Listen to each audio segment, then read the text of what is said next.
like to go over some anomalies that I found, some discrepancies between the Lunar module manual, this is the official manual from Grumman, it's on NASA's website, against the actual footage that we saw from, again, NASA's official footage that they provided to the public. So a couple of things that we're going to go over briefly.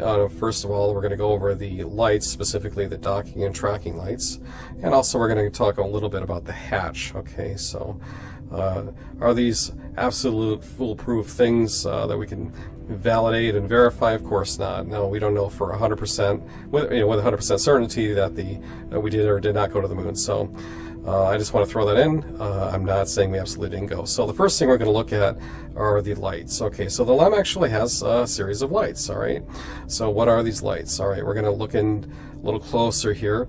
So there are docking lights and there are tracking lights. Okay, actually there's one tracking light.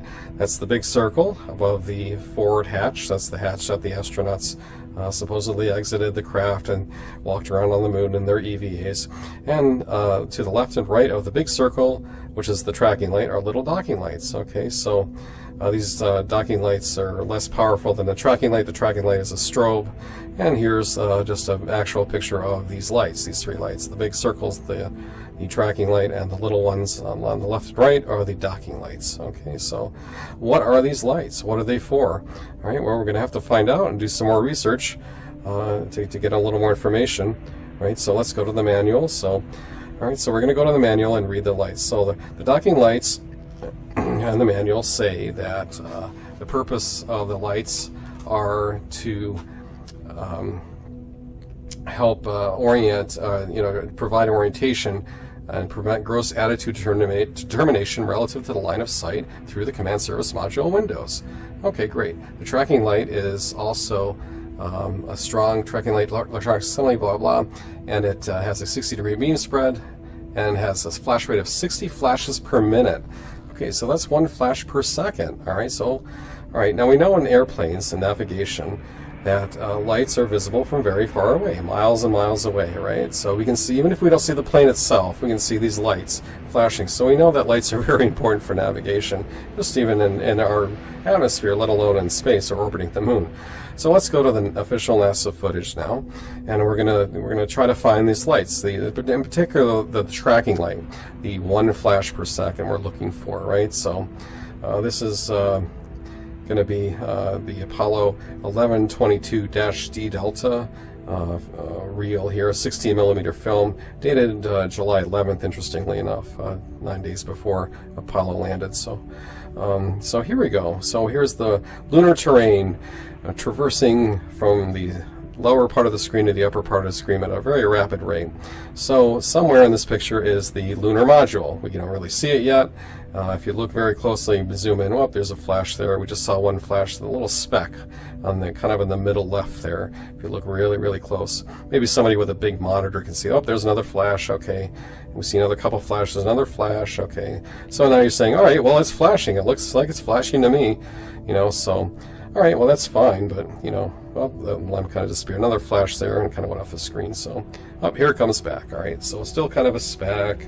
All right, so let's look. Are there more flashes here? Let's see. Well, okay. So it's supposed to be one flash a second. 1/1000 flash, 1/1000 flash, 1/1000 flash.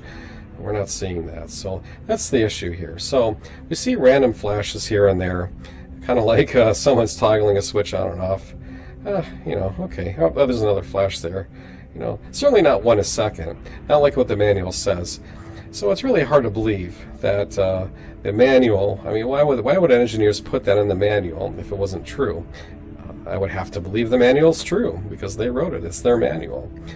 So if you read the manual for your car, for example, and the car said your blinker will blink at a rate of 2 times a second, then why would it be anything but that, right? So, and yet we don't see that here. We don't see the 1/1000 flash, 1/1000 flash. And bear in mind that we're looking at the front aspect of the LEM. You can see the observation with the famous windows, the triangular shaped windows on the left and right of the craft. And there's the forward hatch, and there's the circle. See the little circle with a flash there? That's supposedly the strobe light. It's supposed to be flashing once every second. So what I want to know is, Why do we not see this flash? Is it something with the camera? Is it the shutter? Is the shutter shutting out the flash maybe? Hard to believe, but still, and even if the playback is, faster or slower than the actual rate of recording for the camera, if say they filmed it at, 6 frames a second or something, we're playing this back at 24 frames a second, you should still see a consistent flash, right? Whether it's da da da da da or flash every 5 seconds, whatever the case may be, we just don't see a consistent flash. Now this is an example of hypergolic fuel in the lower right corner. This is actual hypergolic fuel, which is hypergolic fuel are actually 2 chemicals that you combine and they produce a reaction. Hypergolic fuel is what they used in the LEM, okay, for the rockets, for the Attitude rockets on the outside and the big ascent engine, etc. So they use different kinds of hypergolic mixtures for each engine, descent versus ascent.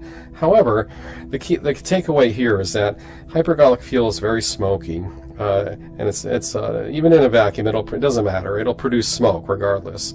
So we never see any smoke when this craft turns or anything. That's just another little thing I want to throw in there.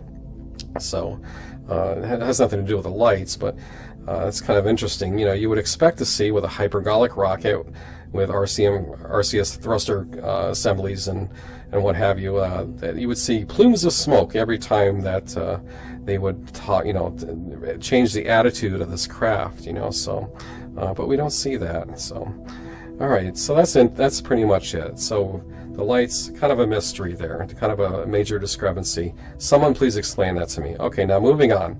So now we're going to take a look at the inside of the LEM. This is a cutaway diagram of the interior of the LEM, and here we have the hatch. Okay, so this hatch it's not the forward hatch that they went out to the surface of the moon. This is the hatch that connects the command module with the LEM. Okay, so why is this hatch important?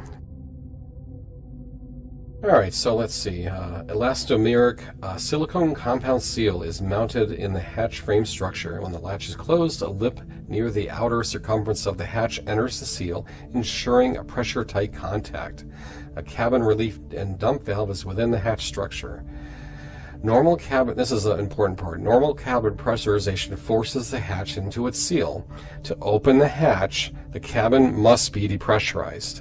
So what that means is that the interior of the LEM has to be depressurized. There has to be no pressure on for that hatch to open, because it opens inward, right? So why would they put that in there if it wasn't true, right? I have no reason to believe it's not true. They wrote their own manual. So all right, so let's look at the actual footage here. So here we see the hatch. Okay, now the buzz aldrins and the command module. So we're looking into the LEM. This is from the command module, right? So he's opening the door. Notice how he has no gloves on, no helmet.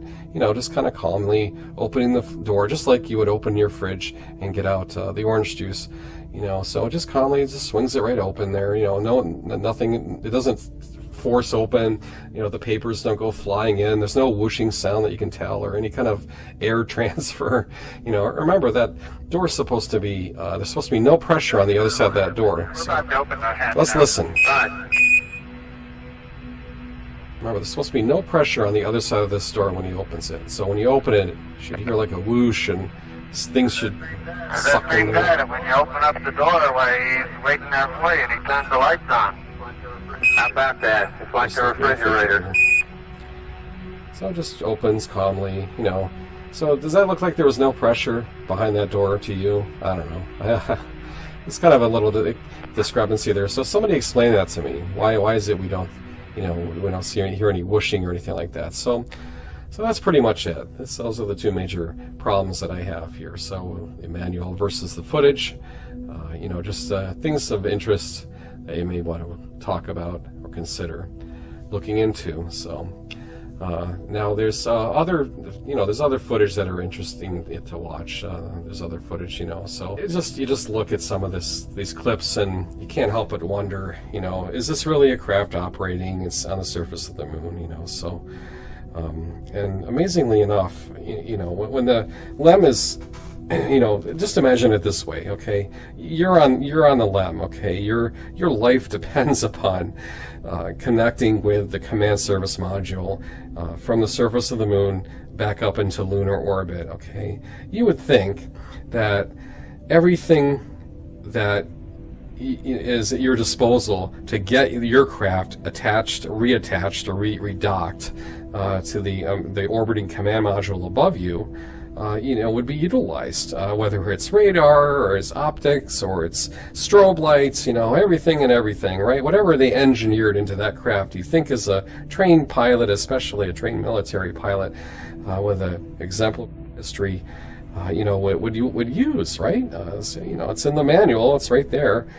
So why would you not use it? I don't know. So, anyways, it just doesn't make any sense to me. The random flashing, so or the lack of the flashing is interesting. So, and you don't actually, if you look at the other docking footage clips that NASA provided for other missions, you don't see these flashes in any of them. They're not there. They're just not there. So I don't know. They should be there, right? The manual says, you know, 1 flash a second. You know, this is a high-powered strobe with a 60 degrees beam spread. That means that all the light is concentrated into a cone of 60 degrees, and it's a high-powered strobe. So, you know, so here's just another example of the LEM, you know, docking. So it's there's no lights. Actually, this you know, there's a little dim flash there. I don't know, but it's kind of weird, kind of strange. So. This is just, there are many anomalies with these clips, you know. So other things you may notice if you watch them closely enough and with a big enough monitor, you know, or TV or whatever. So it kind of catches the eye, you know, makes you wonder. I don't know, kind of makes you wonder, you know. Of course, a lot of this, you know, is opinion based, you know. It's hard to prove, right? So you can't prove it. I will say that I do have respect for the astronauts. I really do. I'm not just saying that, I really do. I mean, even if they didn't go to the moon, they're military men. They have military training. They were at the top of their class. They were, you know, very, very smart, very brave men. And they're, you know, when you're in the military, you do what you're told, right? So I don't think they did it for a bad reason. I think they were told it was for a good cause. You know, for at the time, from their perspective, it probably was for a good cause. It's harmless. It was harmless, essentially, right? So, you know, maybe we did really go, and all this stuff is just, all these anomalies can just be debunked, right?